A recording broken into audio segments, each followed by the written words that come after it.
When you come into this classroom, we don't ask whether you're male, female. We don't ask that question. You come into the classroom, you sit and you learn. But there's a premise in terms of how society interacts with each of us and the messages that we're told. If you're told, you can't do that because you're a girl. You can't do that because you're a boy. You're actually not going to be good at that because you're a boy. You're not going to be good at that because you're a girl. So research shows that there are lots of these messages that girls are receiving every single day about what they should do, what they shouldn't do, what they can do, what they can't do. And let me tell you the way that shows up. So we worked with a young girl named Donna. And Donna showed up to one of our programs, and we were doing some math, and we make it fun, hands-on, interactive environment.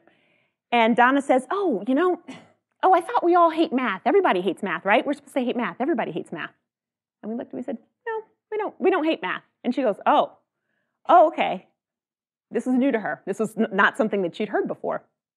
And so as Donna said, okay, I don't hate math. Maybe I should look into whether I actually enjoy it. And she found out that not only did she enjoy math, she was actually good at it.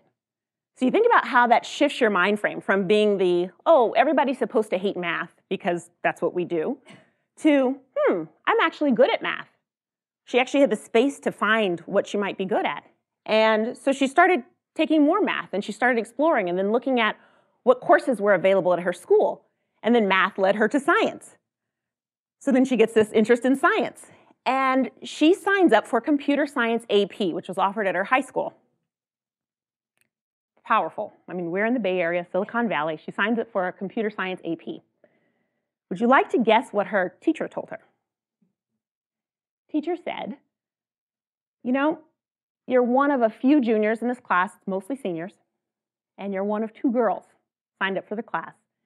I don't think you're going to be comfortable in this class. You should probably drop it. Right. Wow.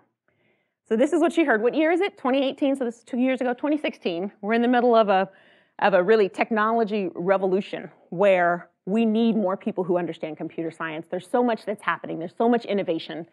And when you have a young girl who says, I'm interested in computer science, I want to sign up for this computer science AP class, she's being told, don't. You're probably not going to like it. The good thing is that Donna had been very involved with Girls Inc. So she reached into her inner core and said, I know I'm going to face some barriers, and this is one of them. And so she looked her teacher in the eye and she said, thank you very much for your opinion. I'll see you tomorrow in class. And so she went to class the next day, and the next, and the next. So into a couple of weeks, and turns out Donna is one of the students that other students are coming to for help. Who knew? She's actually really good. And at the end of the semester, or actually this would probably be the end of the year, when they take the computer science AP course, there's only a few students who pass. And guess who one of them is? Donna.